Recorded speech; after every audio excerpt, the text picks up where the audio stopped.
So knowing when to walk away from stubborn sellers. So we're going to explore tactics to negotiate a home deal, the consequence of not walking away, real life examples, and when it makes sense to stay and try to work it out. So what are some tactics for negotiating a home deal? When negotiating with a seller, it's essential to have a plan in place for what you want and knowing how low, how high, where do you want to be? So here are some tactics that you can use to ensure successful negotiation. So you need to identify your limits. Before entering negotiations, determine your maximum budget and the key features that you require in a property. This will help you stick to your priorities and avoid overpaying. Make sure you stay calm. A calm demeanor is crucial in any negotiation. Remaining composed can help you make a better decision, and it will prevent the situation from escalating. Knowing when it's the right time to walk away, trust your instincts and be prepared to walk away if the deal doesn't align with your goals. So now let's go into further detail on each tactic. And so the consequences of not walking away. It is important to recognize when it's time to walk away from a deal, as the consequences of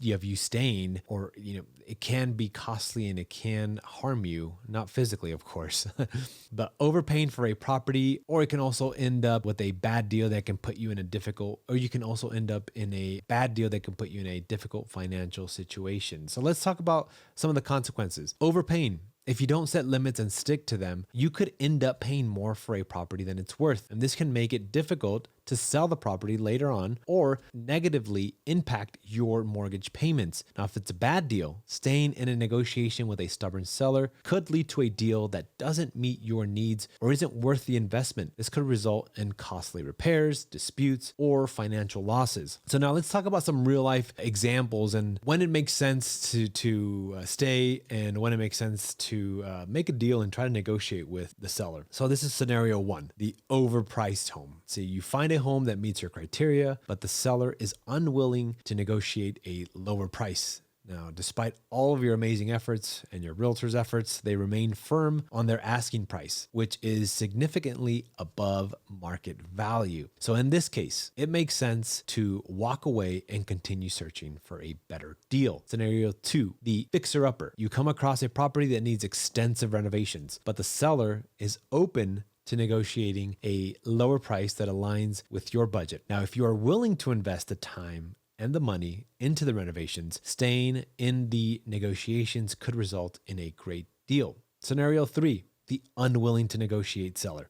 If the seller is unresponsive, unwilling to negotiate on any terms, it's best that you walk away ASAP. This can indicate that they aren't serious about selling their home or that they are waiting for an unrealistic unicorn offer. Now, scenario number four, the perfect home with minor issues. Sometimes you'll find a property that meets all of your criteria, but has a few minor issues. Now, if the seller is open to addressing these concerns or adjusting the price accordingly, it is worth staying and negotiating and working towards a mutually beneficial deal. Look, guys, with all this being said, knowing when to walk away from a stubborn seller is a crucial skill in real estate negotiations. By identifying your limits, staying calm, and recognizing when it's time to walk away, you can avoid overpaying or ending up with a bad deal. Now, remember, this is very, very important to trust your instincts and be prepared to walk away if the deal isn't for you. Now, this is also very, very important. This is probably the most important thing. You need to make sure that you are working with a realtor, understands the market, understands where the market is heading, understands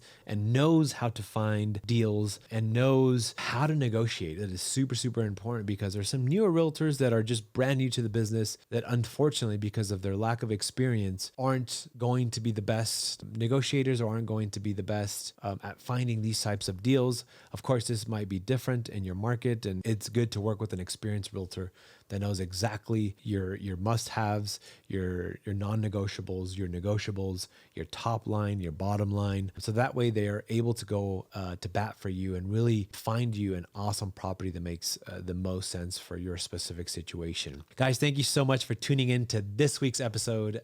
If you found some value, hit that like and subscribe button. And if you have not already shared this with a friend, please do so right now, somebody that you think might find some value. And as always, we'll see you on the next one.